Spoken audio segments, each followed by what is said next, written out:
ආයුබෝවන් අදත් මේ ඕගොල්ලෝ එකතු වෙලා ඉන්නේ SL Tech Buddy YouTube channel එක සමගින්. ඉතින් මම ඊයේ ඕගොල්ලන්ට Logitech wireless mouse එකක් ඉදිරිපත් කරා. ඉතින් ඒක බැලුවේ නැත්නම් මේ දැක්වෙන link එක මත click කරන්න. අදත් මම ඕගොල්ලන්ට ඉදිරිපත් කරන්න යන්නේ wireless mouse එකක්. මේක ඇවිල්ලා PROLINK wireless mouse එකක්. අපි දැන් ඒක බලමු. ඉතින් දැන් ඕගොල්ලන්ට පේනවා PROLINK wireless නමින් සඳහන් කරලා තියෙනවා. ඉතින් මේකේ features වගේක් සඳහන් කරලා තියෙනවා. 2.4 GHz wireless two-way RF digital signal එකක් තියෙන්නේ. ඒ වගේම 10 meters වලට මේකේ mouse එක ගෙනියන්න පුළුවන්, පාවිච්චි කරන්න පුළුවන්. ඒ වගේම 1000 dot per inch තියෙන්නේ. ඒ වගේම double A battery use කරන්න පුළුවන්. ඉතින් මේ පැත්තේ තවත් විස්තර වගේක් සඳහන් කරලා තියෙනවා. මේක කොහොමද පාවිච්චි කරන්න, මේක USB එකට තමයි පාවිච්චි කරන්න තියෙන්නේ. ඒ වගේම mouse එකේ features, ඒ වගේම mouse එක පාට කීපයකින් ඕගොල්ලන්ට ගන්න පුළුවන්. අනේ එහා පැත්තෙන් ගහලා තියෙනවා compatibility Windows සහ Mac වලට මේක compatible කියලා සඳහන් කරලා තියෙනවා. ඉතින් බර ගත්තොත් මේක ඇවිල්ලා ග්‍රෑම් 58ක් වෙනවා. එතකොට receiver ග්‍රෑම් 1.5ක් වගේ ඉතා පොඩි ගාණක්.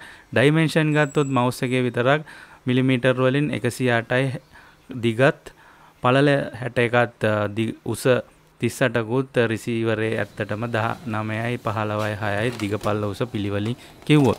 ඉතින් මම දැන් මේක unbox කරලා ඔයගොල්ලන්ට පෙන්නන්න. ඉතින් unbox එකක්ම නෙවෙයි, මේක cover එකක් තියෙන. මේ cover එක ඉවත් කරලා මම ඔයගොල්ලන්ට පෙන්නන්නම්. ඉතින් මේ තියෙන්නේ ඔයගොල්ලන්ට mouse එක ඉතාමත් ලස්සනට මේක තියෙනවා. gaming mouse එකකට කිට්ටුවෙන් වගේ. ඉතින් ඒ වගේම ඔයගොල්ලන්ට මේ වගේ user guide එක සහ warranty card එක මේ පොතේ තමයි තියෙන්නේ. ඉතින් මේකෙත් නම් කරලා තියෙනවා mouse එකේ විවිධ උපාංග ඔයගොල්ලන්ට දැන් පේනවා ඇති. ඉතින් අනිත් පැත්තේ features සහ කොහොමද මේක use කරන්න කියලා සඳහන් කරලා තියෙනවා. ඉතින් ඔයගොල්ලන්ට දැන් මේක මම open කරලා පෙන්නන්න. ඇත්තටම මේක ඇතුලේ තමයි receiver එක තියෙන්නේ.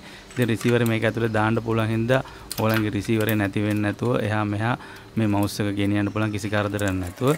ඉතින් battery එකකුත් free හම්බ වෙනවා මේ mouse එකට. ඉතින් mouse battery එක pack කරලා තියෙන හින්දා ඒක කපලා ඉවරලා භාවිතා කරන්න පුළුවන්.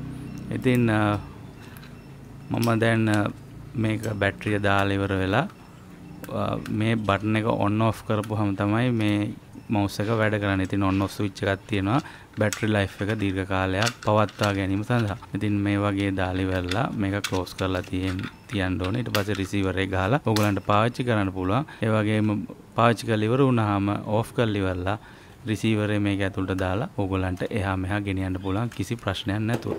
ඉතින් මම දැන් ඕගලන්ට පෙන්නන්නම් මේ PROLINK mouse එක කම්පියුටරයට ගහලා කොහොමද පාවිච්චි කරන්න කියලා. ඉතින් මං ගාව දැන් USB එකට ගහන්න පුළුවන් receiver එක තියෙනවා. ඉතින් මම මේක කෙලින්ම ගහන්න USB port එකකට.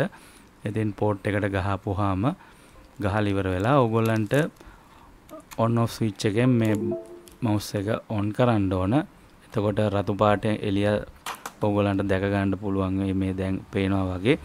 ඊට පස්සේ ඕගොල්ලන්ට කිසි ප්‍රශ්නයක් නැතුව මීටර් 10ක ප්‍රමාණයක් වට ප්‍රමාණයක් ඇතුළත ඕගොල්ලන්ට මේ mouse එක කිසි ප්‍රශ්නයක් නැතුව පාවිච්චි කරන්න පුළුවන්. ඉතින් presentation දෙන කට්ටිය වගේ ඉන්නවා නම් මේ ඕගොල්ලන්ට මේ mouse එක ගොඩක් වැදගත් වෙයි. ඉතින් සිනිඳු පෘෂ්ඨවලදී විතරක් මේ mouse එක ටිකක් අමාරුයි පාවිච්චි කරන්න. එතරම් අමාරුවක් නැහැ. හැබැයි කිසි ප්‍රශ්නයක් නැතුව පාවිච්චි කරන්න පුළුවන්. ඉතින් ගොඩක් රළු පෘෂ්ඨවලදී නම් කිසි ප්‍රශ්නයක් නැහැ. ඉතාමත් සිනිඳු පෘෂ්ඨවලදී ටිකක් විතර මේ mouse එක අමාරුයි කියන්න පුළුවන්. ඒ ඇරෙන්ඩ mouse එකේ අනිකුත් features නම් හොඳින් තියෙනවා. ඔයගොල්ලන්ට දැන් පේනවා scroll කරපුවාම scroll වෙනවා. ඒ වගේම buttons හොඳට වැඩ කරනවා. මේකේ side එකේ තියෙනවා backward forward button දෙකකුත්. ඉතින් ඔයගොල්ලෝ web browse කරද්දී ඔයගොල්ලන්ට පුළුවන් backward forward use කරලා ඉවරලා page එකේ ඉස්සරහට පස්සට කිසි කරදරයක් නැතුව යන්න. ඉතින් gaming වලදීත් ඔයගොල්ලෝ දන්නවා ඒ වගේ button වැඩිපුර තියෙනවා නම් game ගහන කට්ටියටත් හොඳයි. ඉතින් අද මම ඔයගොල්ලන්ට ගෙනල්ලා පෙන්නවා PROLINK wireless mouse එකක්. ඉතින් ඔයගොල්ලන්ගේ අදහස් යෝජනා චෝදනා පල්ලෙහා comment මත දමන්න. මගේ channel එක subscribe කරලා නැත්නම් subscribe කරන්න. ඉතින් 2019 අවුරුද්දේ අවසාන වීඩියෝ එක මම ඔයගොල්ලන්ට ඉදිරිපත් කරා. ඉතින් ඔයගොල්ලන්ට ලබන්නා වූ 2020 වසර සෞභාග්‍යයෙන් පිරි සුබ නව වසරක් වේවා කියලා මම ඔයගොල්ලන්ට ප්‍රාර්ථනා කරනවා.